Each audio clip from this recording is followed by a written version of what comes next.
falar, Specs.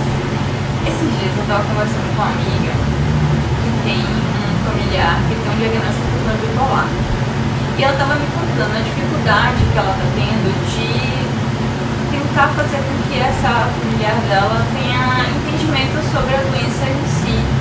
É meio complicado. E uma das coisas que ela falou, né, que ela percebeu que a tia estava acelerada e tal, ela falou assim, você tá em mania. E aí a tia falou assim, não, mas eu não tenho mania, eu não tenho essa coisa de ficar consertando os quadros, de ficar tudo organizado. Porque ela tava confundindo com o termo que a gente usa, né, legalmente, pra falar de uma pessoa que gosta de tudo arrumado. Então, eu achei interessante fazer esse vídeo para falar um pouquinho de como é que é a apresentação de uma pessoa no quadro bipolar e qual é a diferença disso para uma mania no sentido, né, obsessivo da coisa. A primeira coisa é que o diagnóstico ele precisa ser feito por um profissional, você precisa passar por uma consulta, porque não é apenas a questão de você estar em momentos alegres, em momentos tristes, mas sim a questão da duração disso e o nível da coisa, né? Então, quando a gente fala mania, a gente está querendo dizer que a pessoa está com um humor acima do normal. Não é que ela esteja muito feliz em um contexto em que é adequado estar feliz. Quer dizer que a pessoa está num nível de aceleração, num nível de humor que está fora do normal. Seria, de uma forma bem exagerada, como se a pessoa estivesse numa missa, que é o momento que você está lá em silêncio, e ela está dando risada, porque ela está muito desregulada. E isso dura um certo tempo também. Não é assim, acordei assim e depois eu já passou e isso significa que a pessoa tem a mania. Além dessa questão do humor que está mais para cima, também a pessoa vai estar geralmente com o pensamento acelerado, então está falando muito rápido. Às vezes ela está tão agitada que começa a fazer coisas sem nexo. Então assim, pega um copo, coloca ali no chão, de repente pega uma outra coisa, espalha, daqui a pouco está cheio de junta de lixo, essas coisas, enfim. Então ela também vai estar, que a gente chama de psicomotricidade, né? Ela vai estar agitada também. E uma outra coisa bem importante é o padrão de sono. Geralmente ela vai estar com um aumento de energia. Então não vai estar dormindo e não vai ter sono. E esse conjunto todo a gente chama de mania. O importante é que esse episódio, né, de mania, no caso, a pessoa vai estar então com o humor muito pra cima, pode estar inclusive até muito irritado, então pode estar mais brigando verbalmente ou até fisicamente também. E também pode ter alguns comportamentos, por exemplo, de gastar muito, ou então de dar muitas coisas para as pessoas. Tem gente que fica com um comportamento sexualmente mais desinibido e isso pode causar um prejuízo sério na vida da pessoa. Então, por isso que a gente considera que isso é um quadro patológico que precisa de intervenção.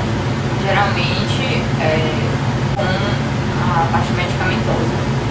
Precisa mesmo para tentar tirar a pessoa desse quadro. Isso pode acontecer só a elevação de humor, mas ela pode vir associada também a um quadro psicótico. Então, além da pessoa estar acelerada e falando muito rápido, pensamentos muito rápido, ela também pode vir com ideias que não são verdadeiras, por exemplo, com relação à grandiosidade. Então, falar que ela tem muito dinheiro, muito famosa, isso é uma coisa que pode acontecer ou não. E isso também é uma coisa interessante, porque às vezes a gente se depara com pacientes que estão nesse quadro e a família geralmente pensa que é um quadro de esquizofrenia, mas nem toda psicose ela é esquizofrenia. E tem uma grande questão aí. Quando a pessoa, né, o paciente em si, ele está nesse quadro, é muito difícil que a pessoa tenha crítica de que ela está acelerada. Então, qual é a situação nesse quadro da tia da minha amiga? Eu não sei se no momento em que ela foi tentar falar, ela estava nesse quadro. Porque geralmente a pessoa não percebe que está. É muito difícil. Algumas pessoas, com o tempo, elas começam a criar crítica e percebem quando está um pouco mais acelerada e aí ela própria se regula. Mas em geral, não. Então, primeiro você vai ter que encontrar outras maneiras de convencer a pessoa a voltar ao tratamento.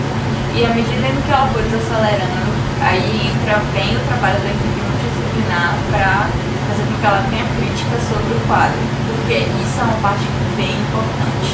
E quanto mais crise a pessoa tiver, mais difícil ela dela responder. E o prejuízo também, né? O prejuízo social é bem grande às vezes. Isso é um ponto importante. A outra coisa que pode acontecer é desse quadro de elevação, de humor e essa agitação não ser tão proeminente a ponto de estar causando um dano, assim. Então, quando a gente fala em mania, a gente está se referindo a essa alteração de humor que não tem nada a ver com o quadro obsessivo compulsivo.